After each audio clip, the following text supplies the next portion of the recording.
Hello students, in this video we will talk about titration of polyprotic acid. Now polyprotic acid क्या होता है? हम लोगों ने polyprotic acid पहले देखा हुआ है. वो एसिड जो एक से ज्यादा H प्लस आयंस देती है उसको हम लोग कहते हैं polyprotic acid. सो H2SO4 हो गया, H3PO4 हो गया, H2S हो गया, ये सारे जो है ये सारे पॉलीप्रोटिक एसिड्स है क्योंकि ये एक से ज्यादा H प्लस आयंस देता है. Now titration of polyprotic acid with a strong base. Okay. So यहाँ पे हम लोग एग्जाम्पल दे रहे हैं H3PO4. So we have 50 ml of 0.1 molar H3PO4 and it is titrated with 0.1 molar NaOH. अब 0.1 molar NaOH धीरे धीरे धीरे ऐड कर रहे हो. ओके. Now हमें ये पता है H3PO4 जो होगा वो 3 स्टेप्स में डिसोसिएट होगा. So तीनों स्टेप्स के लिए Ka की वैल्यू इस तरह से है. फर्स्ट स्टेप के लिए it is pKa1 is 3, for step 2 it is 7, for step 3 it is 11. So basically ऐसा कुछ होगा ना. H3PO4 है, वो स्टेप 1 में एक H प्लस देगा तो क्या बचेगा? H2PO4 minus and H plus. H2PO4 minus can again dissociate to give you 1 H plus, तो क्या बच जाएगा? HPO4 2 माइनस, एंड ये और एक H प्लस देगा, ये और एक H प्लस देगा तो this will become PO4 minus 3. तो for the first step your dissociation constant is Ka1, for the second step dissociation constant is Ka2, for the third step dissociation constant is Ka3. आपको pKa पता है, that is 3, 7 and 11. तो Ka की value यहां पे हो जाएगी 10⁻⁻3, ये हो जाएगी 10⁻⁻7, ये हो जाएगी 10⁻⁻11. Now you can see that ये दो नंबर्स इसके कंपैरिजन में बहुत ही छोटे हैं ना. तो हम लोग ये मान सकते हैं कि जो भी H प्लस आ रहा है वो फर्स्ट स्टेप से ही maximum amount of H plus आ रहा है. सेकेंड स्टेप से एंड थर्ड स्टेप से जो H प्लस आ रहा है वो नेग्लिजिबल होगा, क्योंकि ये इसकी Ka की वैल्यू आप देखो तो it is very very less. तो मतलब this is extremely weak acid as compare to this, and ये जो है इसकी Ka की वैल्यू तो इतनी कम है कि it is a very very weak acid. तो यहां से जो आपको H प्लस आ रहा है और यहां से जो आपको H प्लस आ रहा है that is negligible. So this H plus and this H plus is negligible. So majorly जो भी H प्लस आ रहा है वो आपको ये फर्स्ट स्टेप से ही आ रहा है. Now when you add 0 ml of NaOH, तो NaOH नहीं है तो बस आपके पास अब H3PO4 ही है. तो when we add 0 ml of NaOH, only then H3PO4 is present. Now we know that H plus is coming only from step 1. So यहां पे आप pH कैसे निकालोगे? I am assuming this as a weak acid. Okay. Now ये assumption जो है ये उतना स्ट्रेट फॉरवर्ड नहीं है. Ka की वैल्यू जो है 10⁻⁻3 है एंड आपका कॉन्सेंट्रेशन 0.1 है. तो pH का ये एक्सप्रेशन यूज करने के लिए आपको एक बार हमेशा कंफर्म करना होगा whether alpha is much much smaller than 1. तो अल्फा की वैल्यू है √Ka/C. Ka है 10⁻⁻3, कॉन्सेंट्रेशन आपको 0.1 दिया हुआ है तो ये स्क्वायर रूट ऑफ 10⁻⁻2 आएगा, दैट इज 10⁻⁻1, दैट इज 0.1. ना 0.1 ना ये बॉर्डर लाइन है, तो आप एग्जैक्टली नहीं कह सकते कि it is much much smaller than 1, ना ही आप ये कह सकते हो कि it is not smaller than 1. So basically इस केस में मैं ये मान के चल रहा हूं इवन तो ये वैल्यू आ रही है, I am assuming that okay this is much much smaller than 1. So if alpha is much much smaller than 1, आप pH के लिए ये एक्सप्रेशन यूज कर सकते हो ना, क्योंकि बस अब एसिड ही प्रेजेंट है और कुछ है ही नहीं. तो pH is equal to half square root of pKa minus log C, half pKa1 is 3, so this is 3. Concentration is 0.1. आप 0.1 को 10⁻⁻1 लिख सकते हो, -1 बाहर आ जाएगा. So 3 plus 1 ये 4/2 you would get it as 2. So when you do not add any NaOH, your pH is basically equal to 2. आपका pH जो है that is equal to 2. Okay. अब हम लोग सेकेंड स्टेप में 25 ml ऑफ NaOH ऐड कर रहे हैं. Okay. Now H3PO4 is an acid, NaOH is a base, so acid plus base will form salt and water. आप सॉल्ट कैसे decide करोगे? एक H प्लस हटा दो, तो एक H प्लस हटा दो तो क्या बचेगा? H2PO4 माइनस, उसके साथ Na जोड़ दो तो ये आपका सॉल्ट बन जाएगा, NaH2PO4 plus H2O। Okay, now NaOH का कॉन्सेंट्रेशन भी अगर जो आप देखोगे तो it is given to you as 0.1 molar. Fine.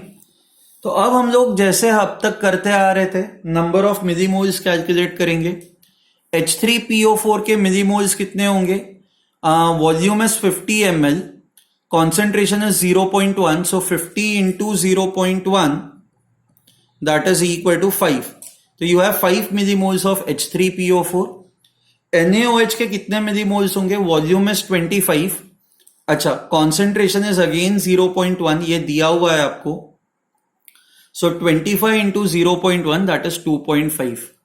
सो आप ये देखो कि यहां पे 5 मिलीमोल्स H3PO4 के, NaOH के हमारे पास 2.5 मिलीमोल्स है। Now we know that 1 mole of this reacts with 1 mole of this to produce 1 mole of this. तो because you have 2.5 millimoles of this, NaOH हमारे पास less quantity में है, तो this becomes our limiting reagent, and ये limiting reagent है तो ये पूरा react कर जाएगा, तो 2.5 का eventually ये 0 हो जाएगा। 5 में से 2.5 react करेंगे तो कितने बचेंगे? यहाँ पे 2.5 will remain, and because we know that 1 mole of this produces 1 mole of this, so 2.5 millimoles of this will produce 2.5 millimoles of this. Now what do we have in the solution? Solution में आप NaOH तो है नहीं, आपके पास ये weak acid है and you have its salt with a strong base. तो weak acid and a salt with a strong base, तो ये basically acidic buffer बन गया, right? तो एसिडिक बफर के लिए pH कितना होता है? pH is equal to pKa1, क्योंकि आप H3PO4 जब डिसोसिएट होता है तो इसके लिए हम लोग Ka की वैल्यू Ka1 लेते हैं ना। We are only talking about the first step dissociation, so आप you will write this as pKa1 plus log of salt by acid. Now salt and acid का कॉन्सेंट्रेशन इक्वल है तो ये number 1 हो जाएगा, so pH will become equal to pKa1 and for H3PO4 Ka1 is 3, 10⁻⁻3, तो pKa1 3 हो जाएगा, तो your pH will be equal to 3।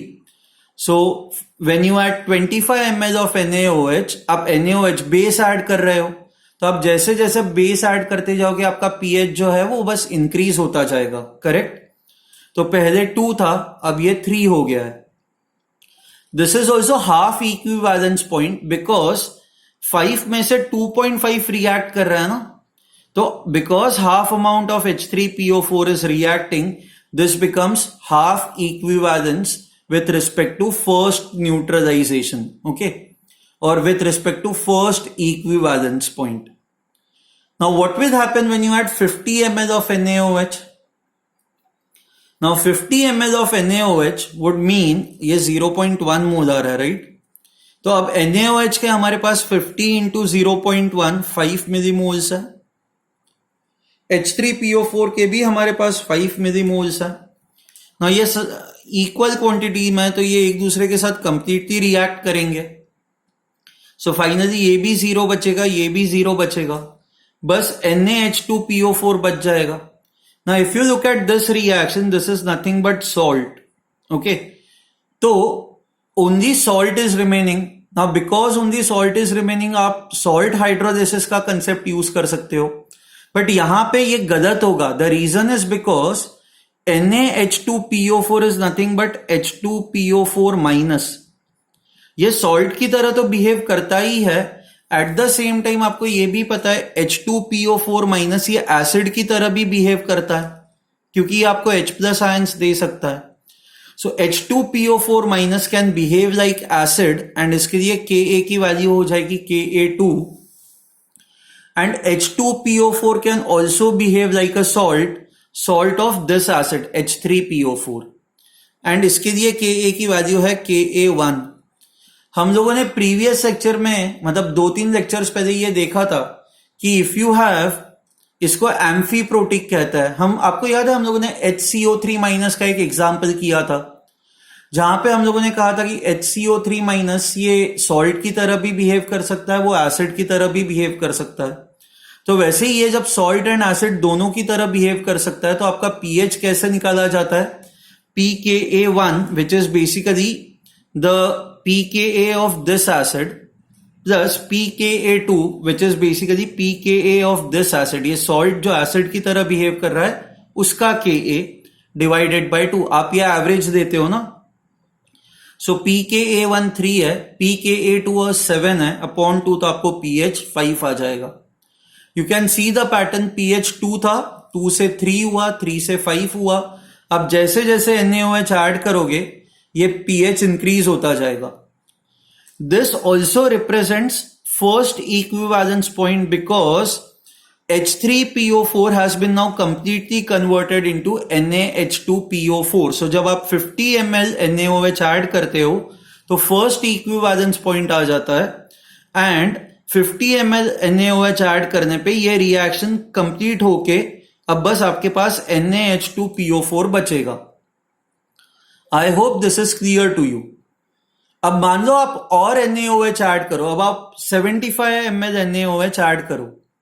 ना जब आप 75 ml NaOH ऐड करोगे तो 75 में से 50 ml तो ये पहले इक्विवेलेंस पॉइंट में ही लग जाएगा।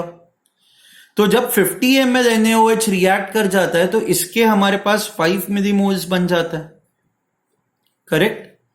ओके, सो 75 में से 50 तो यहां तक पहुंचने में चाहिए होगा। तो अब इसके साथ कितना NaOH रिएक्ट करेगा? 75 में से 50 तो यहां पे चला गया, तो only 25 ml of NaOH will react with this. So we know that this can behave like acid. We know that NaOH is a base. So this acid will react with base and will undergo neutralization reaction.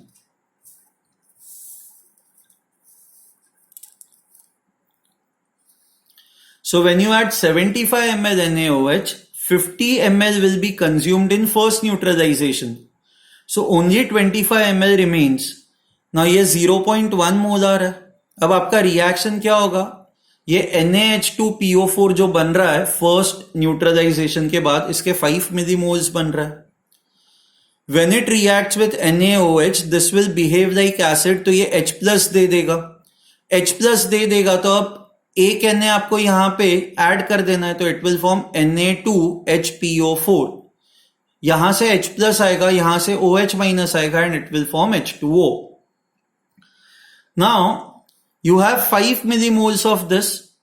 NaOH के कितने millimoles है? 25 ml remains, वो 25 into 0.1 that is 2.5 millimoles. Now if you see over here, अगर जो आपको इसको completely react करवाना हो तो आपको इसके 5 मिलीमोल्स चाहिए, बट बिकॉज आपके पास 5 नहीं है, आपके पास 2.5 है, ये आधा ही रिएक्ट होगा। तो this also represents your equivalence, half equivalence point for second neutralisation. This is my second neutralisation reaction.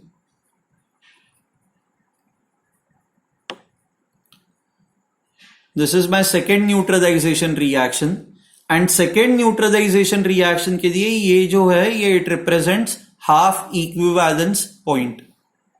Okay, now इसके 2.5 मिलीमोल्स है, इसके 5 है, तो 5 में से 2.5 रिएक्ट करेंगे तो 2.5 बच जाएंगे। यहां पे 2.5 में से सारे रिएक्ट कर जाएंगे तो 0 बचेगा and we know that 1 millimole of this produces 1 millimole of this. So 2.5 of this will now produce 2.5 of this. Now this is basically salt. So अब फाइनली सोल्यूशन में क्या क्या बचा हुआ है? फाइनली सोल्यूशन में ये एसिड बची हुई है एंड ये सॉल्ट बचा हुआ है। ये जो एसिड है इसके लिए वैल्यू Ka2 है। Okay, now because acid and salt दोनों बचे हुए हैं, this is nothing but your again acidic buffer. ये वापस हमारा एसिडिक बफर हो गया। Okay, now buffer solution of weak acid and it salt with a strong base. So ये वीक एसिड है and it is salt with a strong base. Now buffer solution के लिए वापस फॉर्मूला ये लिखा जाता है pH is equal to pKa plus log of salt by acid.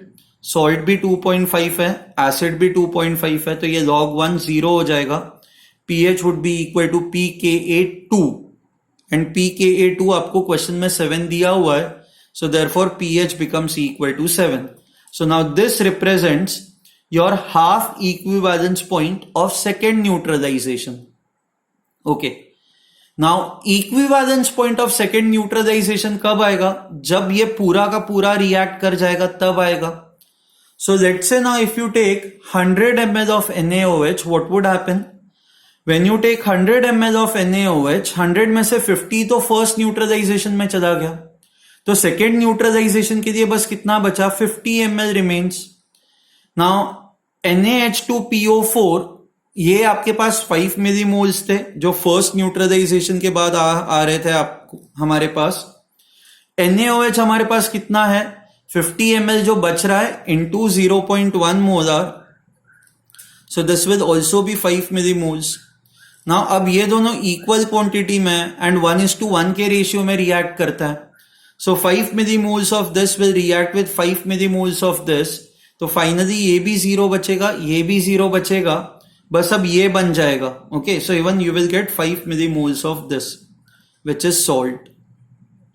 Okay, now जैसे हम लोगों ने फर्स्ट न्यूट्रलाइजेशन देखा था, this is basically equivalence point for second neutralisation. हम इसको सेकेंड इक्विवेलेंट पॉइंट कह सकते हैं. Okay, now only this thing remains.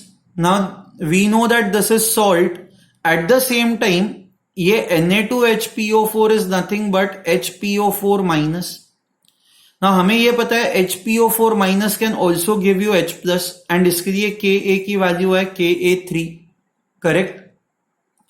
So now this compound can behave like both. It can behave like salt, it can also behave like acid. तो जैसे हमने पहले किया था वापस यहां पे ऐसा ही करेंगे. pH क्या होगा?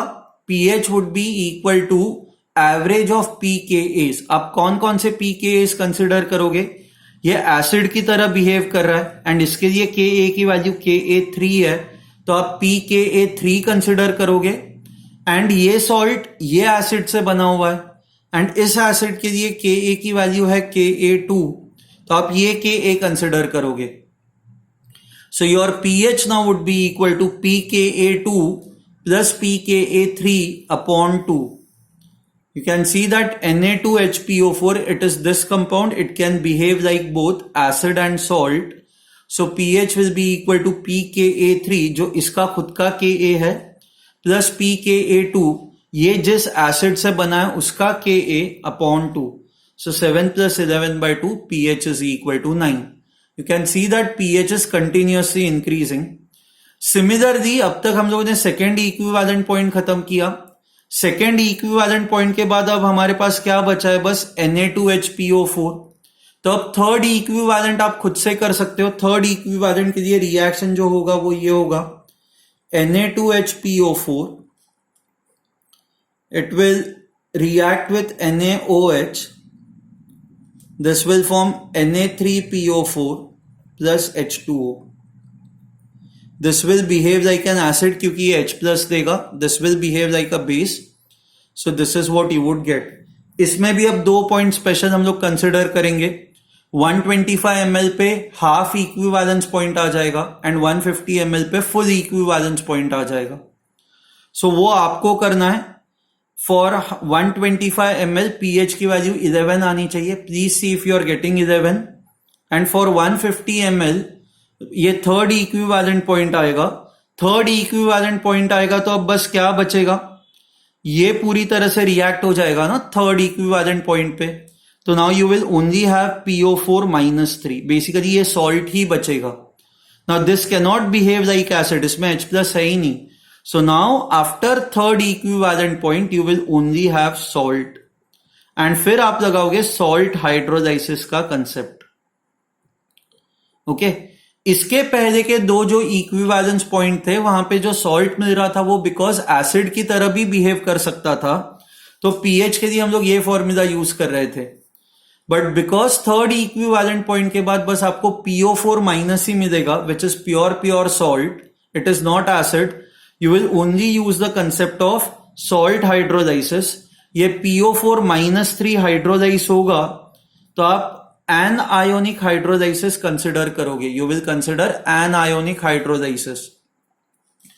So on adding 150 ml of NaOH, basically third equivalent point is reached. Only PO4 minus 3 remains.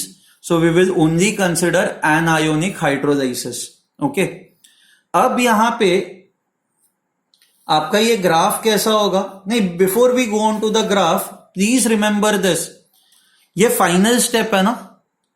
Now last step में ये जो एनायन बनता है इसका सॉल्ट हाइड्रोलाइसिस होगा। तो सॉल्ट हाइड्रोलाइसिस के लिए आप एनायोनिक हाइड्रोलाइसिस के लिए आप ये फॉर्मूला यूज करते हो, you use the formula POH, the formula that we use, the formula that we use is pH is equal to half pKw plus pKa plus log C. But ये आप कब use करते हो? When your degree of hydrolysis is much smaller than 1. Okay, now you have to remember this. During first step of acid dissociation, ये H3PO4 ये 3 steps में dissociate हो रही थी। I will just show it to you over here. Okay, ये H3PO4 was dissociating this way, right? Step 1, step 2 and step 3. तो हम लोगों ने क्या किया कि स्टेप 1 के लिए डिग्री ऑफ डिसोसिएशन देखी, कैलकुलेट की ना हम लोगों ने, जस्ट टू चेक कि whether it is much smaller than 1, हमारा जो अजम्पशन है वो ट्रू है या नहीं है। तो आपको हमेशा ये याद रखना है कि whenever you have a polyprotic acid, हमेशा स्टेप 1 में ऑफ डिग्री, हमेशा स्टेप 1 पे आप डिग्री ऑफ डिसोसिएशन चेक कर लोगे, just to ensure that alpha is much smaller than 1. So during first step of acid dissociation, always check if alpha is much smaller than 1. Okay. Similarly, for hydrolysis, जब आपका ये last anion बनता है, ये जो है, this is our last anion, sorry, ये PO4 minus 3, this is your last anion.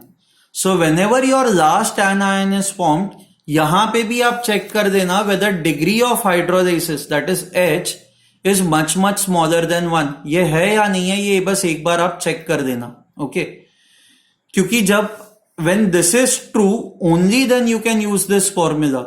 But if this is not true, आप ये फॉर्मूला यूज नहीं कर सकते। हम लोग एक बार चेक करेंगे, थर्ड इक्विवेलेंस पॉइंट जो है उसके लिए रिएक्शन ये होगा, सेकेंड इक्विवेलेंस पॉइंट के बाद आपको ये मिलता है Na2HPO4, it reacts with NaOH, it will form Na3PO4 and H2O. Okay, now when you add 150 ml of NaOH, तो 50 ml फर्स्ट न्यूट्रलाइजेशन में चले गए, 50 ml और सेकेंड न्यूट्रलाइजेशन में चले गए। तो थर्ड इक्विवेलेंस पॉइंट या थर्ड न्यूट्रलाइजेशन के लिए अब बस हमारे पास कितने बचा है? 150 ml माइनस 100 ml तो चले गए, तो बस 50 ml is remaining. 50 ml of 0.1 molar NaOH, that is 5 millimoles. Similarly, Na2HPO4 के भी आपके पास 5 millimoles बचते ही है। ये कहां से आ रहा है? ये सेकेंड न्यूट्रलाइजेशन के बाद ये बन रहा है, and this is what you are getting. अगर जो आपको याद ना हो तो यहां पे देखो, after second neutralization, Na2HPO4 is what you get, 5 millimoles of this. Okay, now it will form, this will behave like an acid. यहां से H plus हटा दो, यहां से OH minus हटा दो, you will get H2O and you will get Na3PO4. Okay, now this is behaving like an acid, this is behaving like a base, this is the salt that you are getting. We know that 1 mole of this reacts with 1 mole of this. So 5 millimoles of this will react with 5 millimoles of this. to produce 5 millimoles of this. अब इसका concentration कितना होगा PO4 minus 3 का? So number of moles upon volume, number of moles is 5, volume कितना है 150 ml NaOH का. Okay अच्छा, ऐसा आप नहीं कर सकते कि 50 ml थर्ड स्टेप में यूज हो रहा है तो आप बस 50 दोगे, ऐसा नहीं. आपने ऐड तो पूरा किया था ना 150 ml, बस थर्ड स्टेप के लिए उसका 50 ml ही यूटिलाइज हो रहा है. But since you had added entire 150 ml plus 50 ml आपके पास एसिड का था, H3PO4 का 50 ml था, तो टोटल वॉल्यूम कितना हो गया 150 plus 50 that is 200. So 5 by 200 that is 1 by 40 molar. Okay. KH की वैल्यू क्या आएगी? KH is equal to KW divided by KA. KA आप ये एसिड है ना, for this salt this is behaving like an acid.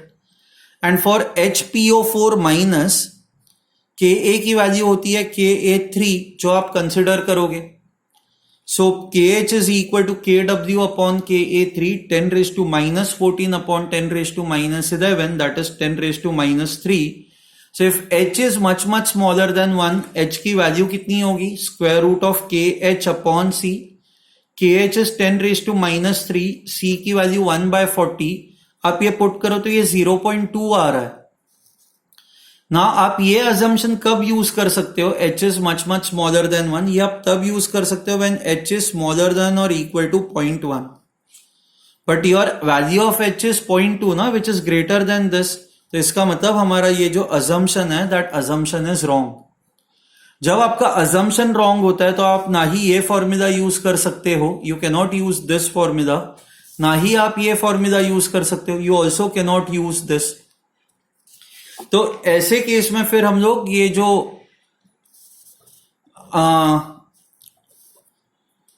Actual चीज होती है अजम्पशन लगाने से पहले, ये आपके पास ये इक्वेशन होता है ना, KH is equal to CH square upon 1 minus H. ये याद ना हो तो आप हाइड्रोलिसिस के नोट्स चेक करो, हमने वहां पे ये डिराइव किया हुआ है. So KH is equal to CH square upon 1 minus H. KH की value 10 raise to minus 3, C की value 1 by 40, H square upon 1 minus H. ये 10 रेज टू माइनस 3 यहां से ऊपर जाएगा तो 10 रेज टू 3, तो 1000 by 40, 1 माइनस H यहां पे जाएगा तो आपको ये क्वाड्रेटिक इक्वेशन मिलेगा. इस क्वाड्रेटिक इक्वेशन को सॉल्व करोगे तो आपको H की वैल्यू 0.18 आएगी. नाउ H की वैल्यू जब 0.18 आती है तो एनायोनिक हाइड्रोलाइसिस में OH माइनस फॉर्म होता है, OH minus are form, and concentration of OH minus कितना होता है? C into H. So C concentration is 1 by 40 into degree of hydrolysis is 0.18, तो आपको OH माइनस ये आ जाएगा. इससे आप POH फाइंड आउट कर सकते हो minus log of this number, तो ये आपको 2.34 आएगा. आपको pH जो है वो 11.66 आएगा. Okay, so after third neutralization your pH now would become equal to 11.66. अब इसके लिए अगर जो आपको ग्राफ बनाना हो तो ये ग्राफ कैसा होगा? सी 3 न्यूट्रलाइजेशन है ना, तो 3 इक्विवेलेंस पॉइंट्स होंगे, point 1, second equivalence point, third equivalence point. 3 half equivalence points होंगे, 1, ये 2 एंड ये 3. हाफ इक्विवेलेंस पॉइंट के आसपास स्लोप जो होगा that will be approximately equal to 0, and equivalence point के आसपास आपका स्लोप जो होगा दैट विल बी मैक्सिमम. ठीक है, so this is how your graph would be. I hope this is clear to you. In fact अगर जो आपको ये समझ में आ गया है तो न्यूट्रलाइजेशन को कैसे डील करना है, पीएच कैसे निकालना है न्यूट्रलाइजेशन के वक्त, वो सारी चीजें आपको अब समझ गई है. Okay fine, we will stop over here. Okay, in the next video we will look at titrations of salts with strong acid and strong base. ठीक है, thank you.